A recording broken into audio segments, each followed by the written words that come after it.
going to keep looking at myself because I have this giant ego. Come on, where are you? There we go. So this dude's hilarious. And every time he started a race, he's insulted us. I know, it was funny because he took a lot of time to talk about how it was a big ring course, and he saw multiple people who weren't in the right gear, and he didn't give them time to change their gear. He's just like, you're in the wrong gear. So I just want to let you know that you're in the wrong gear. He clearly has had enough of Cat 5, guys.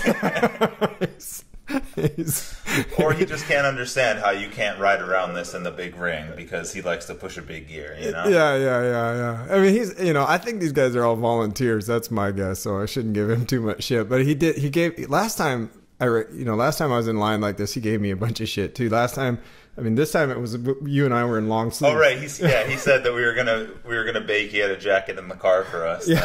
if we wanted to be warmer. This is clearly his moment in the sun. How far along do we go? I guess we could just talk about this. So this is Crisis Cycling is me. Kevin is with me, and I don't know the name of your YouTube channel. To Train Yourself, too. To Train Yourself, right on, man. And we're going to be sharing videos, so you can see this on my channel or his channel. And this was my first race, so Chris and I actually met on the road, and he was attracted to me because we were wearing the same jersey. I rode past him going downhill like 35 miles an hour, and he's like, oh man, who's that guy? So then he caught up to me. I actually slowed down because I saw some cyclists, and it's very rare for me to come by some people when I'm cycling. So then when we were riding, he's just like, yeah, there's a race in 6 days. You want to go, right? And I'm just like, of course. So then he wrangled me into racing, and that's me, got man. me to do it. I'm just like, you want to do this? You want to do this? I drag people into all kinds of stuff, but the way you replied, like, yes. I had this. I went home and I told our buddy James, who was riding with me and rode with us, I said, man, I think that guy really has just been waiting for an excuse to go race. But this is my third crit, and I'm just a total noob. I'm an old MotoGP style road racer from years and years back, and I can't get rid of that mentality. So here's the start of the race, and if you don't know how these races start, they just blow a whistle or pop a horn or something, and you better go. And so right here, right now, this guy rabbits, and if I had been thinking, I would have just let him go. Yeah, and what I did right here is I saw they were going off fast, but I was like, it's the beginning of the race, and I'm not going to make my heart rate jump a whole bunch, so I leave this gap, even though I have to work a little bit because the wind is coming down this section of the course, and so I know that I won't have to work that hard, and eventually I just know I need to get to Chris's wheel before the turn, and I'll be good. But this guy in the gray here just wanted to go really fast right at the start, and I didn't know why we were going this fast. My heart rate jumped up right away, but I saw on your Strava you had a little bit of trouble with yours getting up to the level that you needed. Yeah. Mine is a slow burner. It takes a while to cook. So yeah, anyway, I'm following this guy. I'm doing exactly what I used to do when I raced motorcycles, which was you can't let somebody get to that first turn alone because then they're in empty air and clean track and they're gone. So the next race, I got to think about it, man. I just got to let this guy run and just leave it at that. Stay with the guys and, not burn myself out. What ends up happening is I just get dropped like a wet rag. So this section of the course is a 180-degree turn basically from the stretch we were just on. And so there's a pretty good headwind coming through the section. The speed was definitely lower in this area of the course, but you did have this wall here. But right as we come through this part, we're about to get away from the cover, and it was fairly windy in this portion of the course here. You had to push pretty hard. Yeah, you get up close to that. Well, I was surprised he knew. He got right over on the wall too. And I should point out that that's me with the bouncy butt. It looks like my saddle's a little high still. Man, if you're watching this and you're watching it because it's a Cat 5 and you're trying to figure out how things work, don't worry. There's a lot of us out there that don't know what the hell we're doing, and I'm one of them. And we're all just learning. But this dude, man, he's still just pumping. I forget what we're doing here for our, my heart rate is already closing on 180 and my max is 190. And here's Kevin. No, this is back to your this is my camera. That's right. Because Kevin's going to come around. All right. This is Kevin comes around. Oh, I know I want this.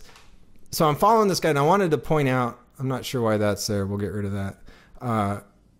how I missed this turn, right? So we're going to come into this left-hander. It's a pretty tight left-hander. Oh yeah, I remember this. And he takes it pretty. He doesn't take it right. He comes way in tight. Yeah, this was not the proper line to take at all. He comes in way too close. Now look at me. I get dropped a little bit, and I got a pump to catch up to him. And that is a huge mistake. If I do that every time, I'm going to do so much more work than everybody else. I should have just let my momentum carry me right around with him. I could have come up right next to him and then let him work and then fallen right back in his We'll see. weight. We'll see in later laps how I take that on a different line. You'll see a better way to take it. Yep. So here the wind was coming from the right a little bit, so it was actually a little bit beneficial to overlap wheels here and get a little bit of shelter. You should really only overlap wheels if you're experienced bike handler and you know what you're doing, because that can get pretty dangerous, and they actually tell you at the start not to overlap wheels. So that we're taking the final turn, left turn here, and we're going to come into the final stretch, and this is where there's tailwind, so the speed on this part of the track was really high all day. I'm sitting here thinking, I haven't looked back once. I know I can see Kevin's shadow there, and I'm thinking, all right, man, I don't see that fourth guy. Or is that still you? Yeah, this is my camera. Yeah, I'm thinking, man, the last two races I've done, the rabbit has gotten away at the beginning, and I'm wondering, you know, who's back there. I'm a little bit gassed here, taking a break, and then you come around, I think. Yep. So we had only done like 2 warm-up laps, and I didn't really sprint hard, so I wanted to see kind of like what the wind was going to be like. And so I'm just like, all right, let me test my legs out and see how far away from the line I need to brake. And as soon as I did that, Chris thought that I was making the move for the day. We had a miscommunication. We got to talk to each other. So there goes Kevin. I'm like, oh, it's it. And I ran up, you know, I kind of burned a little bit here. My 3 matches. This was one of them. This is it. And I thought, because you jumped out front, like we'd been talking in the van. I mean, this second time we ever met each other, we were like, oh, we're a team. And we discussed how we were going to attack on, I guess, the 4th or 5th lap. Yeah. And then when you went around on this move, I didn't realize you were... I thought, oh, this is the attack. Why are we going so early? All right, this is the attack. But you can see here, it doesn't look like there's anyone behind us because we're on Chris's camera and you can't see a shadow right behind him. Yeah. So if anyone's behind us, they haven't really closed the gap as of yet. So I think that you noticed that right now. That's what I was looking at. So then I thought, all right. And we talked about this corner being like, hey, dude, if we're out front, let's motor into this. So whoever's feeling strong, yeah, we'll motor down the straight, and then the guy, then if you're feeling strong, hop up front, pull down into the headwind. Because if you can get a gap going into this headwind, everyone has to bike into the headwind. So the drafting is really important in a headwind. So if you can create a little bit of a split, everyone behind you is going to have to work really hard. But I told him coming into this corner, I remember telling you, everyone's still with us, don't push too hard. Oh, I didn't hear that part. I didn't hear that. So so I see that you're slowing down a little bit up here, and I actually come around you because I want to give you a little bit of a break because you told me that you went too hard at the beginning of the last race. So I'm like, all right, I don't want him to blow up. So I end up coming around here. But then you tell me that these guys need to do work. We need to make them do some work. Well, yeah, you'll see when you come around, that's when I notice that everybody's still there. I mean, I honestly am right here thinking, I'm pinning it. I just figure, you know what? I'm going to pin it. Kevin's going to come around, and I'm just going to take a big fat break down that windy, you know, with the tailwind, and we're just going to motor as long as I can. I knew Kevin's got a lot more fitness than I do. So I knew that, you know, I kind of figured I probably wouldn't make 6 laps at this pace, but I was going to push it as hard as I could, and you could TT the last lap or 2, you know. But so here comes Kevin, and this is when I look over and realize, oh, we haven't dropped anybody. But this is a little bit of a mistake that I make here. So if you are going to pull through for someone, come from the second wheel in front of them, don't pull through too hard, because that little gap right there, especially in the headwind section, I'm sure that you had to push down on the pedals really hard to close that little bit of a tiny gap. And to be able to give you a break, I should be kind of soft pedaling to come around you, making sure that you're right there, and then accelerating after that. They see me whip over because these guys are still following me, and they finally get off my butt. Now I'm like, oh, okay, God, I can finally breathe. And then this is where you drop me, man. This is Kevin tests his legs again, and he's gone. And watching this, so right now I'm thinking, all right, don't burn a match. Just up the tempo 5%. I'm going to catch up to him. I see you up front, and I think, all right, he's going to slow it. He's going to give me a second to catch my breath. Another mistake that I made. Right here, you pin it, man. And this is it. My race is over. Bye-bye. See you later. There should be music. Sad music. I did later on, I show a couple little clips where I tried to get the guys that had already been dropped, because about 5 guys got dropped here, are behind me. I'm trying to find people like, hey, if we work together, we can catch up. And if you look at the stats, I actually put out more watts per kilogram than you did. That blew my mind. I didn't realize that. But what it is I'm never behind anybody. I do the rest of the race, just beating my head into the wind. Yeah. I'll tell you what, if you race, don't get discouraged by this view right here. They're just motoring away, but this is what's going to happen to you almost no matter what, unless you're Kevin and you show up really actually fit for one of these races. So the two mistakes that I made is when I pulled through too hard, and then when you went to the back, I stayed on the front, but I pulled too hard, and I needed to keep checking over my shoulder to be sure that you were still on the pack. And if you weren't on the pack, I should have just killed it right here. Yeah. But I didn't, and these guys came through, and you weren't able to catch back on. So by the time that I noticed that Chris was off the back, it was kind of too late for me to go back there and kind of Sherpa him back up to this group. Peter Sagan. The big mistake I made was not communicating. Right. So I didn't hear you say that they were all still with us. And then me going off with the rabbit in the beginning, that was a mistake. And the other mistake was, just not communicating what I was thinking. When you went by me that first time, I should just ask you, hey, is this it? Is this the go? Is this the break?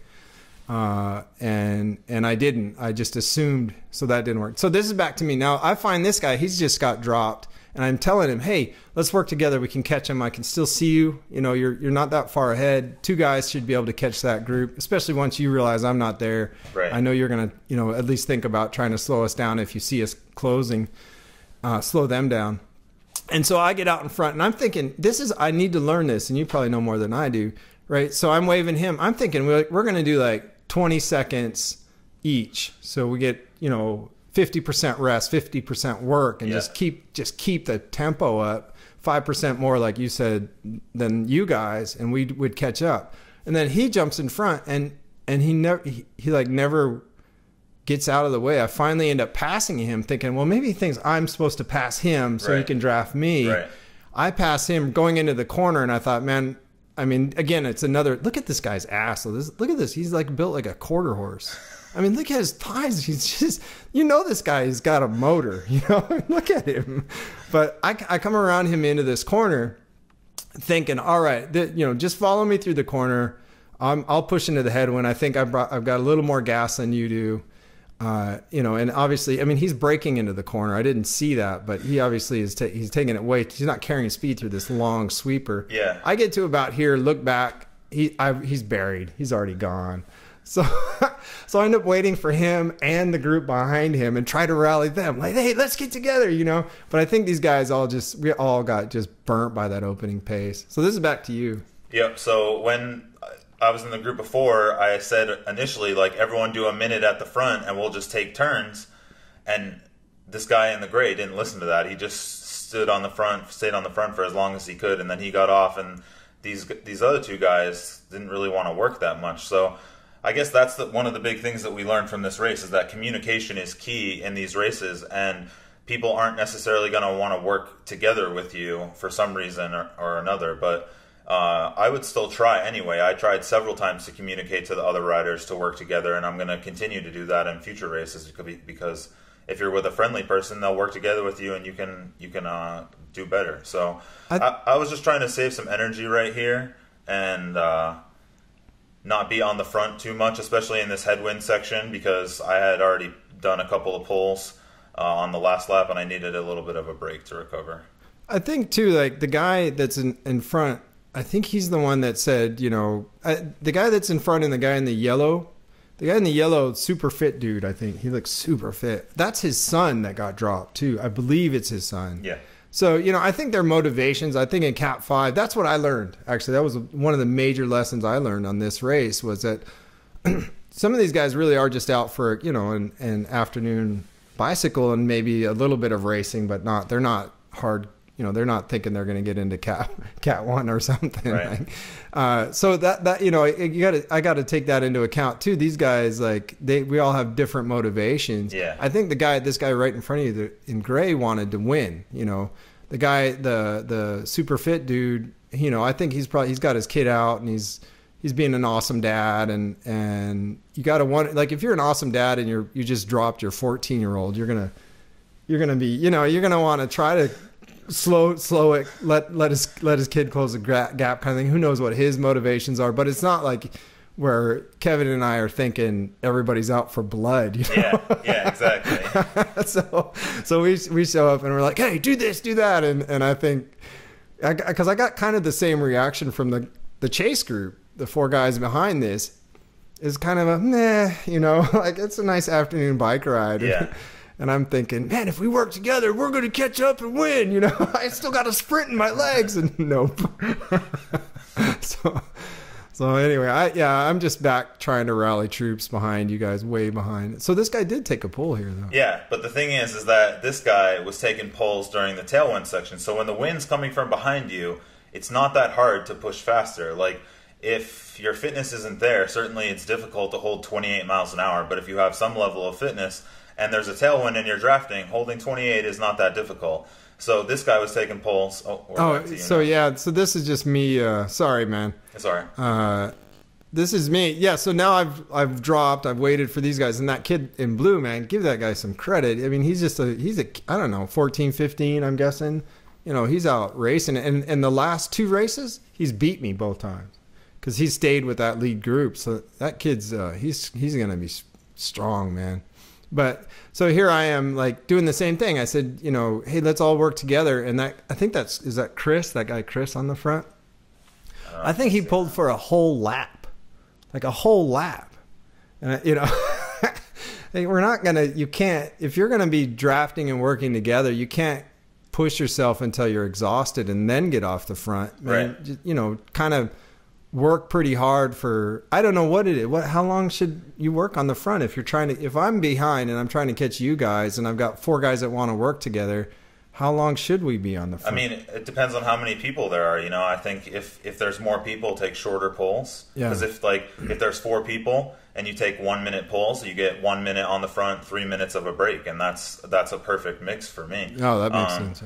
So definitely that's a tip that we can give you if you're going into one of your first races and you're taking a pull on the front. Don't feel obligated to sit on there for as long as you can until you feel like you're going to blow up. Like, there are other people who can also ride bikes too. That's why you came to the bike race. So right here, this guy in the gray, he's taking in a gel. We get to the headwind section, and what does he do? He pulls off. So That's he right. literally pulled from the start of the tailwind section to the headwind section, and then he pulled off. So that guy had a great strategy, because this is the hardest section to bike through, and he's going to be in the back, three wheels behind, and he's going to be getting the best draft there. Yeah, no, he's clearly knows what he's doing. He's also in really good shape, because he did that first almost complete lap, just pinned on the front by himself. You can see him weaken in my footage. You can see him start to weaken, and you can see him look back at me. So I don't know if, I don't think any of us really know signals. I don't know if he was trying to signal or if he was just trying to figure out if anybody stayed with him. But yeah, he definitely came to race. So I do appreciate that. I wish I'd been able to stick with you guys, man.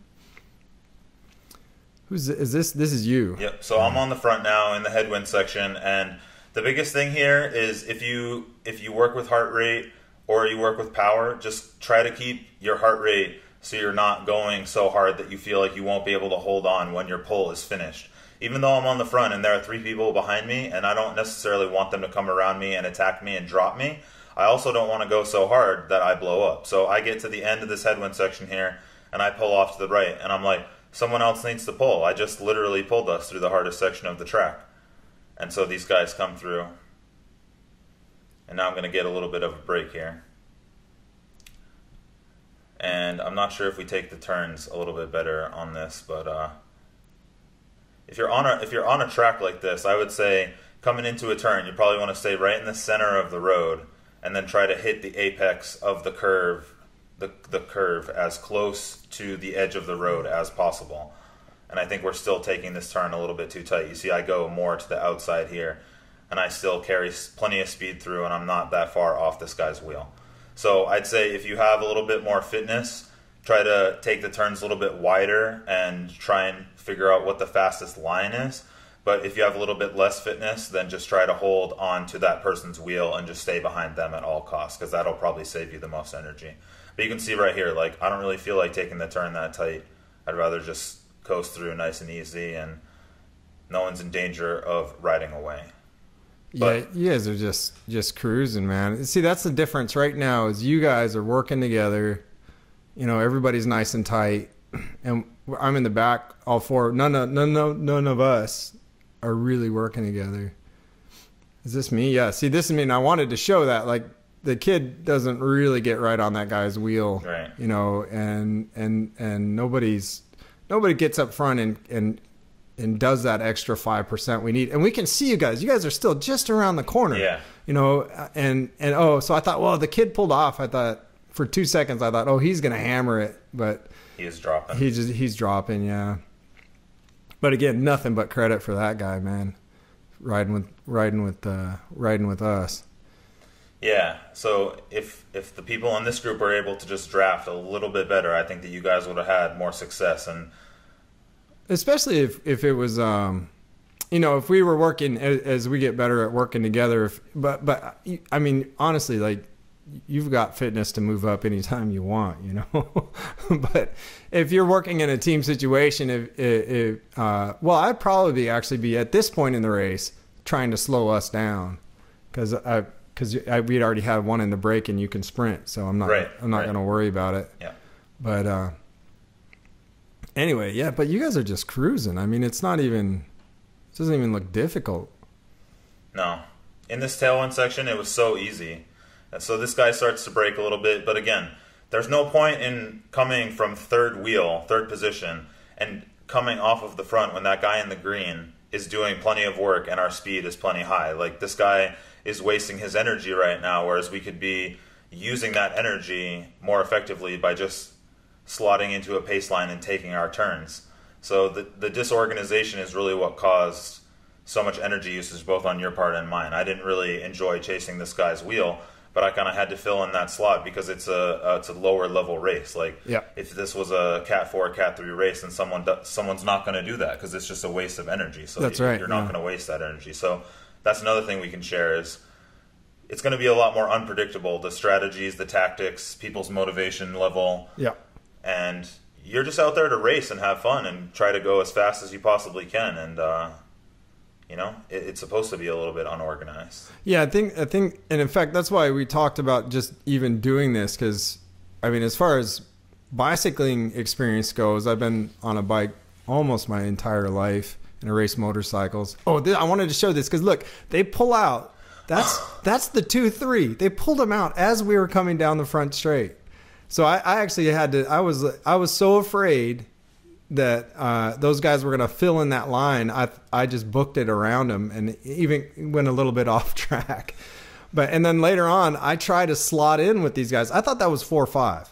So when they catch up to me around the corner, I just try to slide in. It might be right now.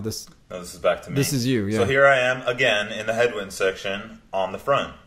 Yep. So I had a pretty terrible strategy to pull through this headwind section every time. But also at the same time, there's only 4 people in our group, and I don't want the group from behind to catch us. You know, I do want Chris to have success. But when there's more people in the group, there's less of a chance that you're going to win the sprint. So only 4 people in our group, that's a pretty good chance I'm going to get top 3. So I'm going to push on the pedals a little bit and output something on the front and not just kind of dog it. Oh, it's fine of you to think of me, but I don't think it. I think that you had to push this because the only other guy that would work here is the guy in the gray. Pretty much, yeah. He seems like the only other one that was really concerned with trying to get to win. All right, so I think I'm going to stay in the front here, so we should be able to go through these turns and talk about the lines a little bit better now. Yeah, and by the way, this track is so smooth and so fun to run, and it has like 8 feet of elevation change. So. It's just awesome. So you can see I'm coming into the turn pretty wide here. I'm like to the right half of the center line of the road. And then I come in and I hit that apex right there, and I come out nice and smooth and gradually. Oh, here I am. Sorry. So I'm trying to slot in. I'm thinking this is 4-5 and it's 2-3, and the guys start yelling at me, and I almost squeezed that poor dude in against the other Cat 5 guy there. And then Chris jumps on this group and is gone. So I lose another place. I didn't realize he was with them, but he was. Sorry about your That's right. Clinique. Here's another one. This is you, yeah. So you don't want to, like, if you're alone by yourself, of course, hug the inside as much as you can, but you really want to take as much speed through those corners as you can. So the sharper the corner, the further to the outside you want to be, essentially. Yeah, and this is a big, long sweeper, so any kind of big, long sweeper, you're just looking for the shortest line. Mm-hmm. And you're just trying to kind of stay close in there to the curb, just exactly like that. And let me guess. Guy in gray is going to come around and take his pull. Yeah, I pulled off to the right here. Yeah.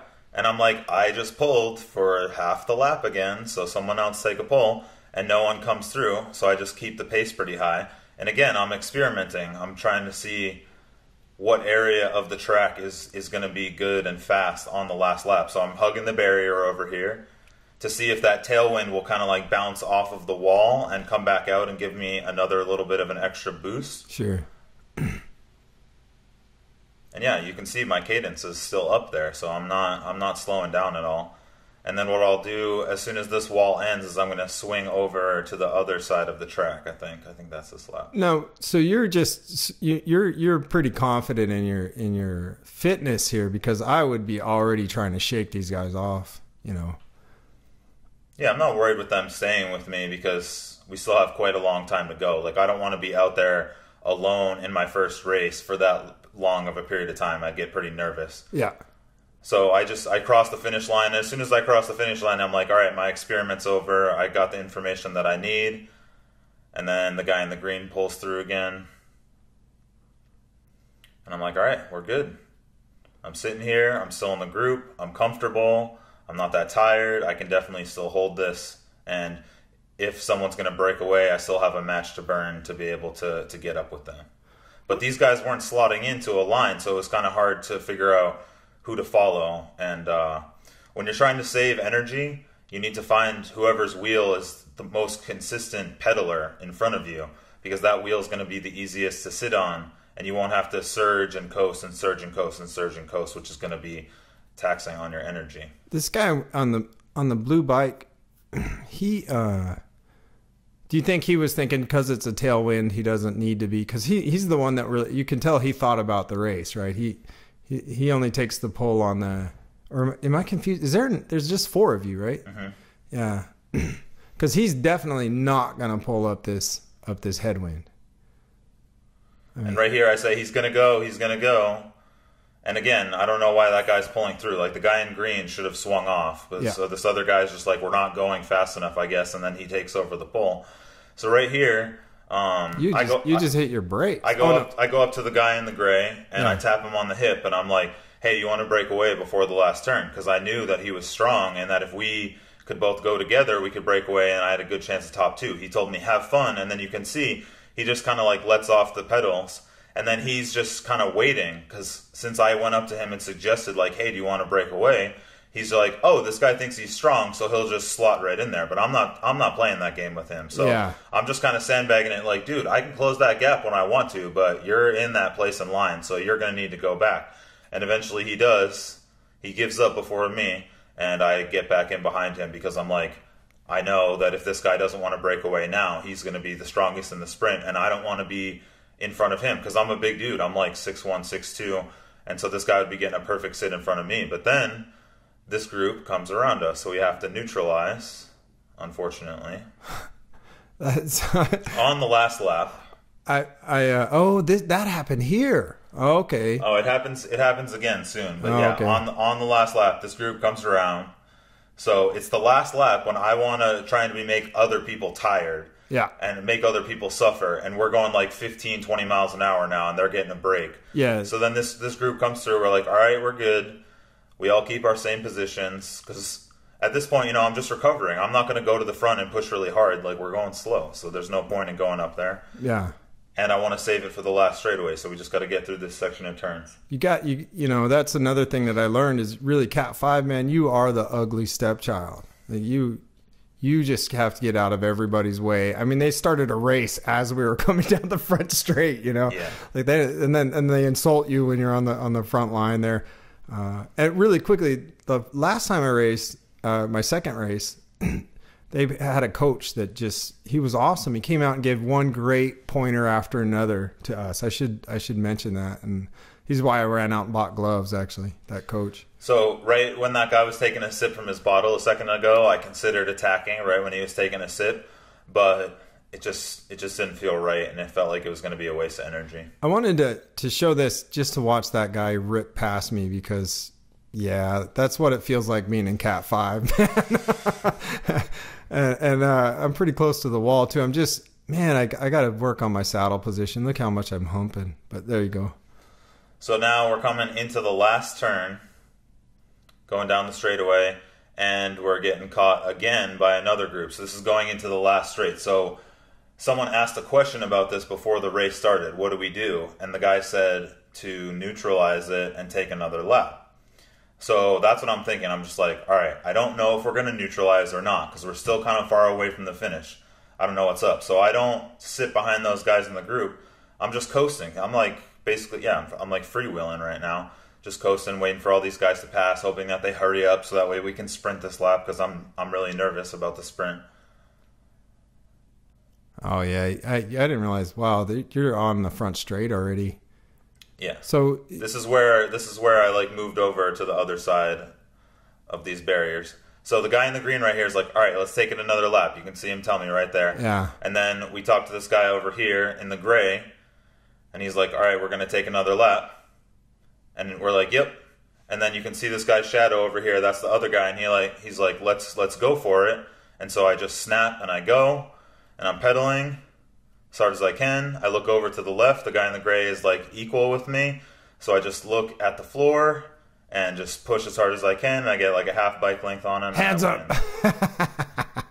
That's awesome. I posted up after the line. You're not supposed to do it before the line because it's like, dangerous. But I got in trouble for that. Did it afterwards. So it was the other guy, not that guy that started the sprint at the end. Yeah, it wasn't him. The green and orange. Oh. Yeah, not the dad on the pink T-Mobile bike. Yeah. And then now we're back to Chris. This is I just wanted to just show you. You're in Cat 5, man. You get dropped on that first or second lap. I'm still humping here. Like I said earlier, I actually put out more watts per kilo than Kevin, which blew my mind. But it's hard to, look how slow I'm. That's terrible, Chris. I'm just gassed and pushing as hard as I can. I should have clicked down a couple of gears and been spinning. Your cadence is really low. Cadence is low. I'm weaving.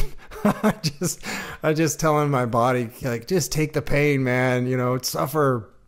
So if you haven't done a race and you're not that experienced with holding the wheel, maybe something that you should do is go out and ride with a local bike club and try and just go with a speed group that is going to be a little bit faster than what you're comfortable with, and just experiment slotting into the pace line. And in something like a group ride, there's probably going to be a lot less pressure for you to take pulls and things of that nature. And if you get dropped, people might wait for you, things like that. And you'll get practice, so that way when you come to the race, you'll be able to be more successful. And just so you know, like, I got dropped. I know how to slot in, and I know how to sit in the wind and out of the wind, but you're still just going to get dropped. Stuff happens, and then you're alone here. So I throw my hands up before the line, and I get in trouble. These dudes yell at me. But it was really cute. Like, the guy who's not yelling at me, he's actually, you can hear he's really concerned. I mean, he's genuinely like, oh man, don't do that. So I really appreciated him saying that, and I won't do it again, but I just thought it was so hilarious. Anyway, good race, man. It was fun. And one of these days I'm actually going to stay with that breakaway group. Right on. Good, man. Good stuff. Yeah, definitely. Cool, man.